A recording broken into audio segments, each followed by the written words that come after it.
বিসমিল্লাহির রহমানির রহিম। সুপ্রিয় শিক্ষার্থীবৃন্দ, আশা করি তোমরা আল্লাহর রহমতে ভালো আছো, আমিও ভালো আছি। আজকের এই অনলাইন ভিত্তিক ক্লাসে আমি ক্লাস নিচ্ছি মনিরুল ইসলাম, সহকারী শিক্ষক গণিত, বেলায়েত হোসেন বহুমুখী উচ্চ বিদ্যালয়, নাল্লাপাড়া দেলদুয়ার, টাঙ্গাইল। আজকে তোমাদের সামনে আমি দশম শ্রেণীর একটি গণিত ক্লাস নিচ্ছি। অধ্যায় হচ্ছে অষ্টম, পাঠ হচ্ছে জ্যামিতি, বিশেষ পাঠ বৃত্তের সকল সমান যা কেন্দ্র থেকে সমদূরবর্তী। এটা আমি তোমাদের প্রমাণ করে দেখাবো। এখন যেহেতু বৃত্ত সংক্রান্ত উপপাদ্য তোমাদের সামনে আমি প্রমাণ করব, তাহলে বৃত্ত সংক্রান্ত আমার কিছু তথ্য জানতে হবে। ঠিক আছে, আমি তোমাদেরকে সেই জিনিসটা বোঝানোর চেষ্টা করছি। প্রথমে আমাদের শিখতে হবে বৃত্ত কী। বৃত্ত বৃত্ত একটি বিন্দুকে কেন্দ্র করে সর্বদা সমান দূরত্ব বজায় রেখে একটি রেখা ঘুরে আসলে তাকে বৃত্ত বলে। অর্থাৎ আমি কি বললাম, যে এই যে আমি একটা বৃত্ত আঁকালাম, অর্থাৎ একটি বিন্দুকে কেন্দ্র করছি, মাঝখানে একটা বিন্দু, এই বিন্দুকে কেন্দ্র করে সর্বদা সমান দূরত্ব বজায় রেখে একটি রেখা ঘুরে আসলে তাকে কি বলা হয়? বৃত্ত। এখানে আমি নাম দিলাম এ বি সি ডি, আর মাঝখানে কেন্দ্র আমি দিলাম ও। তাহলে চিত্রে ও কেন্দ্র বিশিষ্ট এ বি সি একটি বৃত্ত। এখানে বৃত্তের কিছু অংশ আছে, অর্থাৎ বিভিন্ন অংশ আমি তোমাদের লিখে দেখাচ্ছি। বৃত্তের বিভিন্ন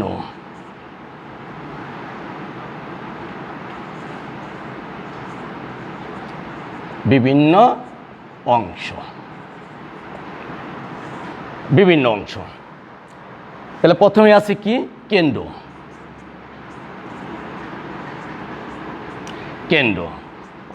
তারপরে কি?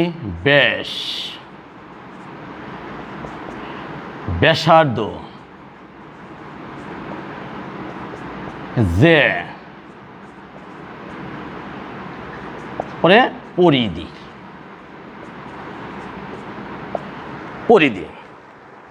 তাহলে বৃত্তের বিভিন্ন অংশ হচ্ছে কেন্দ্র, ব্যাসার্ধ, জ্যা এবং কি? পরিধি। এখন কেন্দ্র বলতে আমরা কি বুঝি? কেন্দ্র বৃত্তের মাঝখানের বিন্দুকে কেন্দ্র বলে। দেখো আমি উপরে একটা বৃত্ত আঁকিয়ে রাখছি, সেখানে মাঝখানের বিন্দুটা হচ্ছে ও।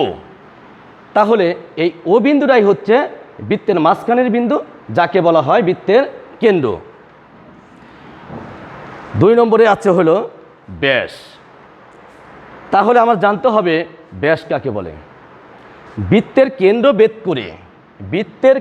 ভেদ করে যে সরল রেখা বৃত্তের উভয় পাশের পরিধির দিকে যায় তাকে কি বলা হয়? ব্যাস। অর্থাৎ বৃত্তের কেন্দ্র ভেদ করে যে সরল রেখা বৃত্তের কেন্দ্রের পরিধির উভয় পাশে যায়। দেখো এখানে কেন্দ্র হলো ও, এখানে পরিধি দুই পাশে আছে। আমাদের যে গোলাকার রাউন্ডটা, এটাই হচ্ছে বৃত্তের পরিধি। আমি সেটা তোমাদের পরে বোঝাচ্ছি। তাহলে এই বৃত্তের কেন্দ্র থেকে বৃত্তের কেন্দ্রের উভয় পাশের পরিধি, অর্থাৎ একটা যাবে ডির দিকে, একটা কি? বির দিকে। ঠিক আছে, উভয় পাশে যায়, এই সরল রেখাকেই বলা হবে কি? বৃত্তের ব্যাস। এখন আমি আসব ব্যাসার্ধ। অর্থাৎ আমরা জানি ব্যাসের অর্ধেককে বলা হয় ব্যাসার্ধ। অন্যথায় বলা যায় বৃত্তের কেন্দ্র থেকে পরিধি পর্যন্ত দূরত্বকে বলা হয় ব্যাসার্ধ। এখন আমি বলবো যে বৃত্তের ভিন্ন দুটি বিন্দুর সংযোজক রেখাংশ হচ্ছে বৃত্তটির জ্যা। তাহলে আমি কি বললাম? বৃত্তের ভিন্ন দুটি, তাহলে আমি এ এবং বি যোগ করে দেই। তাহলে বৃত্তের ভিন্ন দুটি বিন্দু এ এবং বি এর সংযোজক রেখাংশ একটি বৃত্তের জ্যা। তাহলে আমি যেটা তোমাদের দেখালাম। এখন আমি বলবো পরিধি হচ্ছে বৃত্তের বক্ররেখার দৈর্ঘ্যকে বলা হয় পরিধি। অর্থাৎ এই যে আমরা একটা বৃত্ত আর্ট করছি, এটা কিন্তু সরল রেখা নয়, আমাদের রেখা আছে সরল রেখা এবং বক্ররেখা।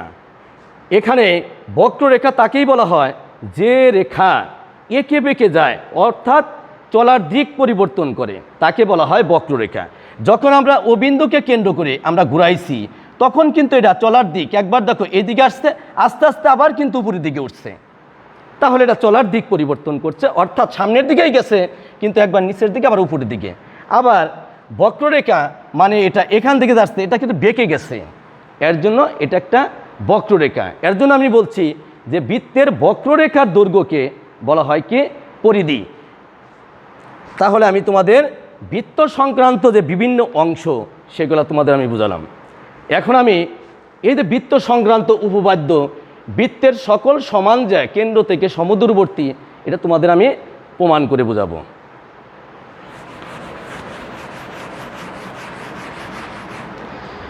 তাহলে প্রথমেই আমাকে কি করতে হবে, বৃত্তটা আর্ট করে নিতে হবে। মানে কি ও কেন্দ্র বিশিষ্ট একটা বৃত্ত।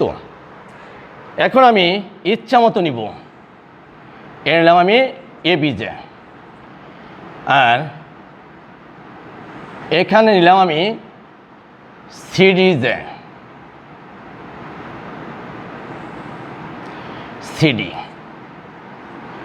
আমি কি করলাম, ও সি এবং ও এ যোগ করলাম। এখন আমি এ বি জায়ের উপর লম্ব আঁকাবো, আমি পরে এগুলো বুঝিয়ে দিচ্ছি তোমাদের।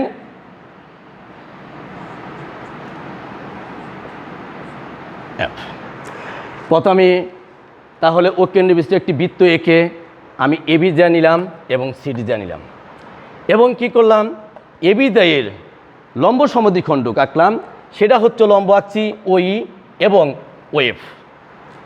আর আমি কি করছি, ও এ এবং ও সি যোগ করছি। এখন আমার বিশেষ নির্বাচন,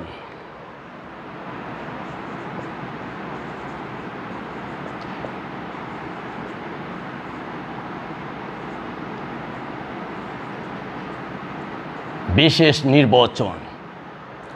মনে করি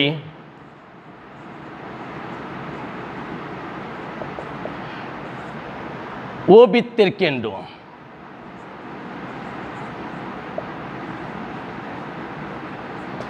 এবং এবি ও সিডি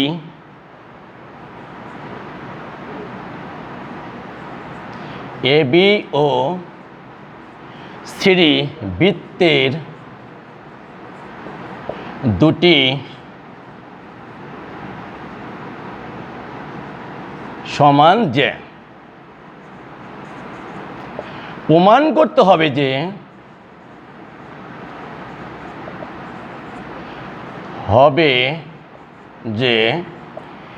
এবি ও সিডি ও হতে কেন্দ্র হতে সমদূরবর্তী, অর্থাৎ প্রমাণ করতে হবে যে ও হতে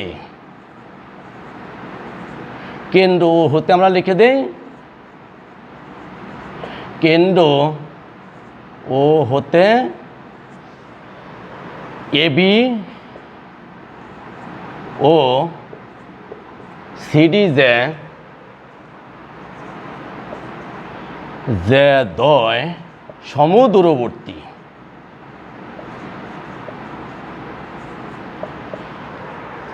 সমদূরবর্তী অঙ্কন।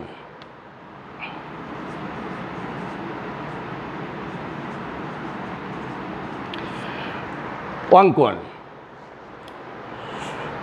সমদূরবর্তী অঙ্কন আমরা করি যে কেন্দ্র ও হতে এবি ও সিডি এর উপর যথাক্রমে ওই এবং ওএফ লম্ব আঁকি। তাহলে কেন্দ্র ও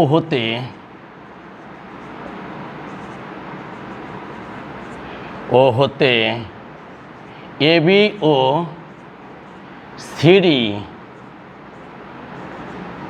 এর উপর যথাক্রমে ওই ও ওএফ লম্ব আঁকি। ও কোমা এ এবং ও কোমা সি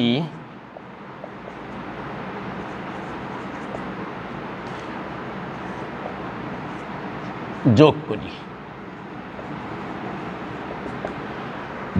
তাহলে আমরা অঙ্কন করলাম কি, ও হতে এ বি ও সিডি দেয়ের উপর যথাক্রমে ওই এবং ও এফ লম্ব আঁকালাম এবং ও এ ও ও এফ যোগ করলাম। এখন আমি করব প্রমাণ।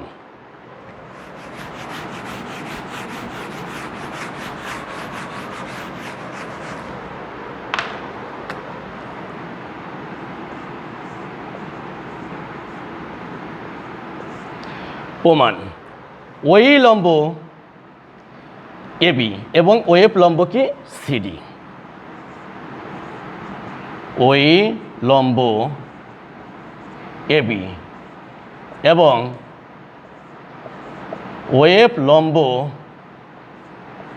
সিডি। সুতরাং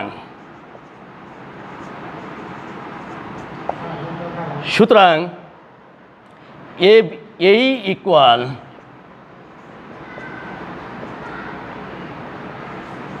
বিই এবং সিএফ ইকুয়াল ডিএফ।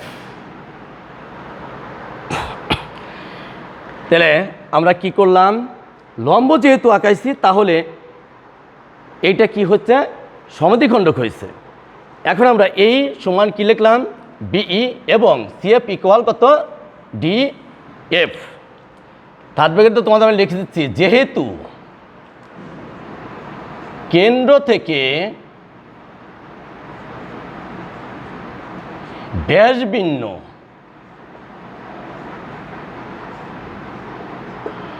যে কোনো জ্যায়ের উপর অঙ্কিত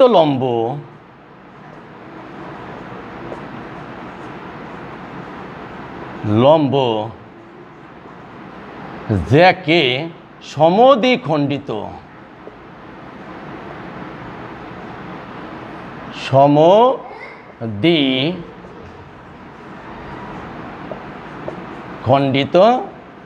করে। সেই ক্ষেত্রে আমরা লিখতে পারি, যেহেতু কেন্দ্র ও থেকে এবি দ্বয়ের উপর অঙ্কিত লম্ব ওই দ্বয়কে সমদ্বিখণ্ডিত করে, সেহেতু আমরা লিখেছি এই ইকুয়াল কত, বিই এবং সিএফ ইকুয়াল কত, সিডি। সুতরাং এই ইকুয়াল হাফ এবি এবং সিএফ ইকুয়াল হাফ সিডি লেখা যায়, কারণ এইটা হচ্ছে এবির অর্ধেক এবং সিএফটা হচ্ছে সিডির অর্ধেক। এর জন্য আমি লিখছি এই ইকুয়াল কত, হাফ এবি এবং সিএফ ইকুয়াল কত, হাফ সিডি।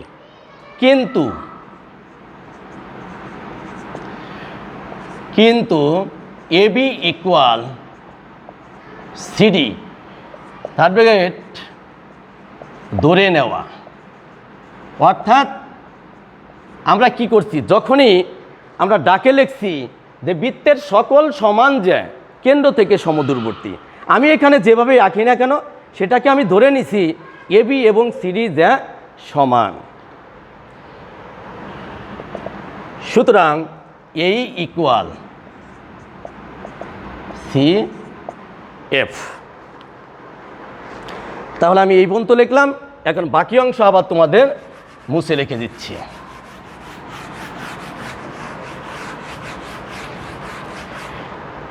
এখন দেখো সুপ্রিয় শিক্ষার্থীবৃন্দ, এখানে যেহেতু ওই লম্ব এবি এবং ওএফ লম্ব সিডি এবং এখানে দুইটা ত্রিভুজ উৎপন্ন হয়েছে, যদি আমরা কোনো ত্রিভুজের একটা কোণ সমকোণ পাই তাহলে সেই ত্রিভুজকে বলা হয় কি, সমকোণী ত্রিভুজ।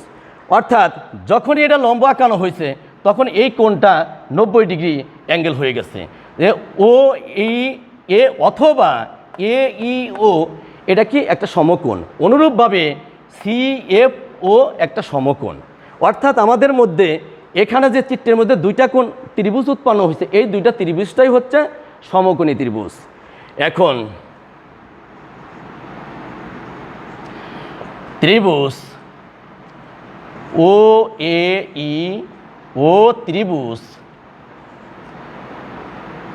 ও এফ সি এ, এই সমকোণী ত্রিভুজদ্বয়ের মধ্যে এই ত্রিভুজে আমরা কি বলতে পারি, তাহলে অতিভুজ।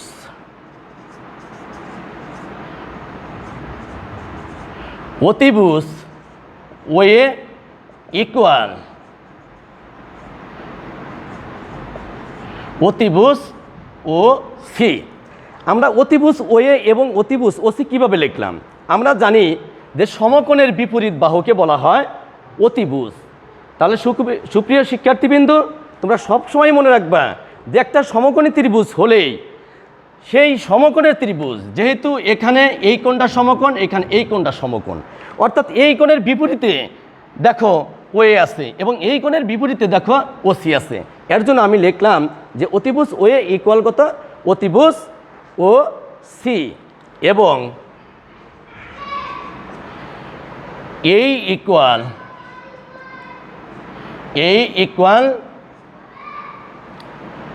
C F. সুতরাং ত্রিভুজ ও এ ই ও সর্বসম ত্রিভুজ ও এফ সি। কারণ কি, দুইটা ত্রিভুজ সমকোণ ত্রিভুজ তখনই সর্বসম হয় যখন অতিভুজ, দুইটা সমকোণী ত্রিভুজের দুইটা অতিভুজ সমান হয় এবং একটি ত্রিভুজের এক বাহু অপর ত্রিভুজের আরেক বাহুর সমান হয়, তাহলে এই দুইটা সমকোণী ত্রিভুজ সর্বসম হয়। অর্থাৎ এখানে অতিভুজ এবং বাহু সংক্রান্ত উপপাদ্য সর্বসম। ঠিক আছে, আমি তোমাদের সাইড নোট লিখে দিচ্ছি যে সমকোণী ত্রিভুজের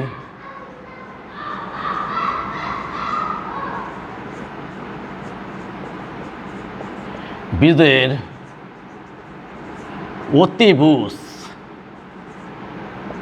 অতিভুজ বাহু সর্বসম উপপাদ্য।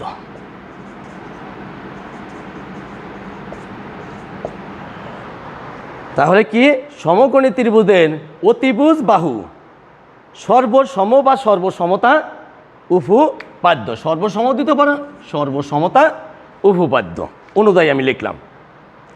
যেহেতু এই দুইটা ত্রিভুজের অতিভুজ এবং এই বাহু ইকুয়াল সি এফ বাহু সমান হওয়ার ক্ষেত্রে আমরা সর্বসম লিখলাম। তাহলে ত্রিভুজে কয়টি বাহু থাকে? সুপ্রিয় শিক্ষার্থীবৃন্দ, 3টি বাহু থাকে। তাহলে অপর বাহু দুটাও কি হবে? সমান হবে। সুতরাং ওই ইকুয়াল কত, ও এফ।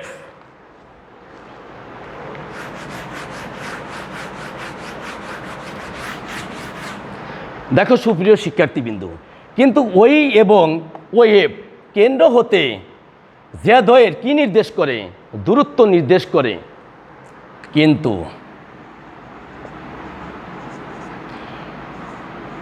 ওই ও এফ কেন্দ্র ও হতে এবি ও সিডি জে এর দূরত্ব, সিডি জে এর দূরত্ব।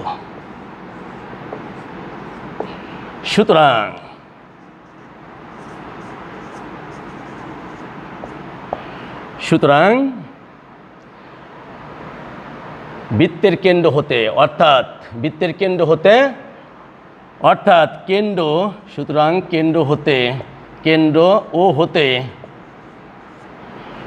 এবি ও সিডি জেদয় সমদূরবর্তী দূরবর্তী।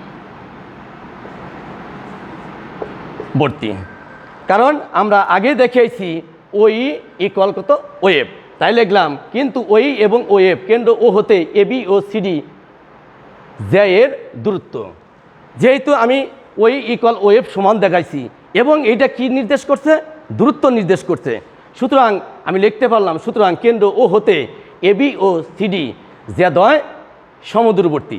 আমাদের দেখো সুপ্রিয় শিক্ষার্থীবৃন্দু, উপপাদ্য 18তে লেখা ছিল বৃত্তের সকল সমান যে কেন্দ্র থেকে সমদূরবর্তী। তাহলে আমি তোমাদের দেখালাম যে কেন্দ্র ও হতে এবি ও সিডি যে দ্বয় সমদূরবর্তী। আমি কিন্তু ধরে নিয়েছিলাম যে এবি ও সিডি যা সমান। আশা করি সুপ্রিয় শিক্ষার্থীবৃন্দু তোমরা ক্লাসে আমি যা বুঝাইলাম ভালোভাবে বুঝতে পেরেছ। আগামী ক্লাসে যাতে তোমাদের সাথে আবার ভালো করে বুঝাইতে পারি এই আশাবাদ ব্যক্ত রেখে তোমরা ভালো থেকো। আল্লাহ হাফেজ।